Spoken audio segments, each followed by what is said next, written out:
ಇದನ್ನ ಕೇಳಿಸ್ಕೊಂಡು ಭೀಮಾ ಹೇಳ್ತಾನೆ, ಸರ್ ಅಡ್ರೆಸ್ ಸಿಕ್ಕಿದೆ ಅಲ್ಲ, ಅಟ್ಲೀಸ್ಟ್ ಮನೆಯವ್ರಿಗೆ ವಿಷಯ ಆದ್ರೂ ತಿಳಿಸಿ ಅವ್ರಾದ್ರೂ ಅಟ್ಲೀಸ್ಟ್ ಈ ಹುಡುಗಿಗೆ ಪ್ರಾಪರ್ ವೇಲಿ ಅಂತ್ಯಕ್ರಿಯೆ ಆದ್ರೂ ಮಾಡ್ಕೊಳ್ತಾರೆ ಅಂತ ಹೇಳಿದ್ರೆ ಆ ಪೊಲೀಸ್ ಆಫೀಸರು ಮುಚ್ಕೊಂಡು ನಿನ್ಗೆ ಹೇಳಿರುವಂತಹ ಕೆಲಸ ನೀನ್ ಮಾಡು ಅಂತ ಅವಾಜ್ ಹಾಕ್ತಾನಂತೆ. ಪಾಪ ಆ ಹುಡುಗಿ ಯಾರ್ ಮಗಳಿದ್ಲೋ ಗೊತ್ತಿಲ್ಲ, ಆದ್ರೆ ಮಣ್ಣಲ್ಲಿ ಗುರ್ತಿಲ್ದೇನೆ ಮಣ್ಣಾಗ್ಬಿಟ್ಟಿರ್ತಾಳೆ. ಇದೇ ತರ ಸುಮಾರು ಜನ ಹೆಂಗಸರದು ಅಪ್ರಾಪ್ತ ವಯಸ್ಸಿನ ಬಾಲಕಿಯರದು ಎಷ್ಟೋ ಹೆಣಗಳನ್ನ ಭೀಮಾ ಅಕ್ರಮವಾಗಿ ಪೊಲೀಸ್ ಅವರು ಮುಂದೆನೆ ಮಣ್ಣು ಮಾಡಿರ್ತಾನೆ.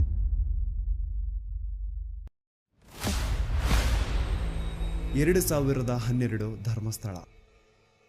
ಭೀಮನ ಮಾಹಿತಿ ಕಚೇರಿಯವರು ಕರೆದು ಇಂಥ ಕಾಡಲ್ಲಿ ಒಂದು ಹುಡುಗಿಯ ಹೆಣ ಬಿದ್ದಿದೆ ಅಂತೆ, ಅದನ್ನ ಯಾರಿಗೂ ಗೊತ್ತಾಗದಿರೋ ರೀತಿ ಹೋಗಿ ಮಣ್ಣು ಮಾಡಿ ಬಾ ಅಂತ ಕಳಿಸ್ತಾರೆ. ಮಾಹಿತಿ ಕಚೇರಿಯವರು ಹೇಳಿದಂತಹ ಲೊಕೇಶನ್ಗೆ ಭೀಮಾ ಬಂದು ನೋಡಿದ್ರೆ ಅಲ್ಲಿ ಆಕ್ಚುಯಲ್ ಆಗಿ ಒಂದು ಹುಡುಗಿಯ ಹೆಣ ಬಿದ್ದಿರುತ್ತೆ. ಸುಮಾರು 20 ವರ್ಷ ವಯಸ್ಸು ಹುಡುಗಿದಿರುತ್ತೆ ಅಂಡ್ ಆ ಹುಡುಗಿಯ ಮುಖನ ಕಂಪ್ಲೀಟ್ ಆಸಿಡ್ ಇಂದ ಸುಟ್ಬಿಟ್ಟಿರ್ತಾರೆ. ಆದ್ರೆ ಆ ಹುಡುಗಿಯ ಬಟ್ಟೆಗಳಿಂದ ಭೀಮಾ ಅವಳನ್ನ ಕಂಡುಹಿಡಿತಾನೆ. ಅದೇ ಹುಡುಗಿನ ಈ ಹಿಂದೆ ಭೀಮಾ ದೇವಸ್ಥಾನದಲ್ಲಿ ನೋಡಿರ್ತಾನೆ ಅಂಡ್ ಆ ಹುಡುಗಿ ಮೈಸೂರಿಂದ ಬಂದಿದ್ಲು ಅಂತಾನು ಭೀಮಗೆ ಚೆನ್ನಾಗಿ ಗೊತ್ತಿರುತ್ತೆ. ಸೊ ನಿನ್ನೆ ದೇವಸ್ಥಾನದಲ್ಲಿ ನೋಡಿದಂತಹ ಅದೇ ಹುಡುಗಿ ಈಗ ಅವನ್ ಮುಂದೆ ಹೆಣ ಆಗಿ ಬಿದ್ದಿರ್ತಾಳೆ. ಅವಳ ದೇಹದ ಮೇಲೆ ಸರಿಯಾದ ಬಟ್ಟೆಗಳಿರಲ್ಲ, ಒಳ ಉಡುಪುಗಳೆಲ್ಲ ಕಾಣೆ ಆಗಿರ್ತವೆ, ಬಾಡಿ ಮೇಲೆಲ್ಲ multiple fractures and clearly body ನೋಡಿ ಗೊತ್ತಾಗ್ತಾ ಇರುತ್ತೆ ಅವಳ ಜೊತೆ ನಡೆದಿದೆ ಅಂತ. ಅಂಡ್ ಅವಳ ದೇಹನ ಒಂದು ನ್ಯೂಸ್ ಪೇಪರ್ ಇಂದ ಕವರ್ ಮಾಡಿರ್ತಾರೆ ಹಾಳಾದವರು. ಭೀಮಾಗೆ ಮಾಹಿತಿ ಕಚೇರಿಯವರು ಏನ್ ಹೇಳಿರ್ತಾರೆ ಅಂದ್ರೆ ಅವಳು ಬಾಡಿನ ಒಂದು ಕಡೆ ಮಣ್ಣು ಮಾಡು ಅಂಡ್ ಅವಳಿಗೆ ಸಂಬಂಧ ಪಡುವಂತಹ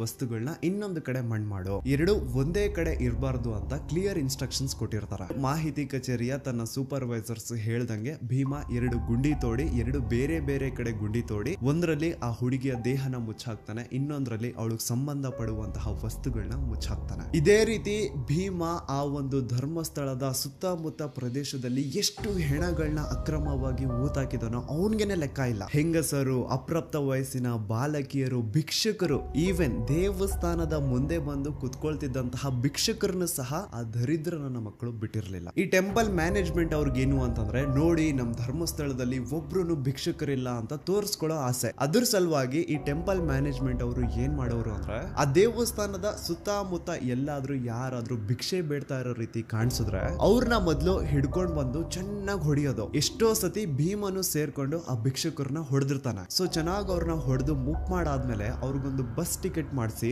ಮಂಗಳೂರು ಅಥವಾ ಸಕಲೇಶ್ಪುರ ಕಡೆ ಕಳಿಸ್ಬಿಡೋದು. ಹಂಗ್ ಕಳಿಸಾದ್ಮೇಲೆನು ಅಪ್ಪಿ ತಪ್ಪಿ ಏನಾದ್ರು ಆ ಭಿಕ್ಷುಕರು ವಾಪಸ್ ಧರ್ಮಸ್ಥಳಕ್ಕೆ ಬಂದು ಅಲ್ಲಿ ಭಿಕ್ಷೆ ಬೇಡ್ತಾ ಇರೋ ರೀತಿ ಏನಾದ್ರು ಕಾಣಿಸ್ಕೊಂಡ್ರೆ ಅವ್ರನ್ನ ಈ ಸತಿ ಹಿಡ್ಕೊಂಡ್ ಬಂದು ಬರೀ ಹೊಡಿತಾ ಇರ್ಲಿಲ್ಲ, ಚಿತ್ರ ಹಿಂಸೆ ಕೊಟ್ಟು ಸಾಯಿಸೋರಂತ. ನೆಕ್ಸ್ಟ್ ದಿನ ಮಾಹಿತಿ ಕಚೇರಿಯವರು ಭೀಮನ ಕರೆಸಿ ಭೀಮಾ ಆ ಭಿಕ್ಷುಕರ ಮೃತದೇಹನ ಎತ್ಕೊಂಡೋಗಿ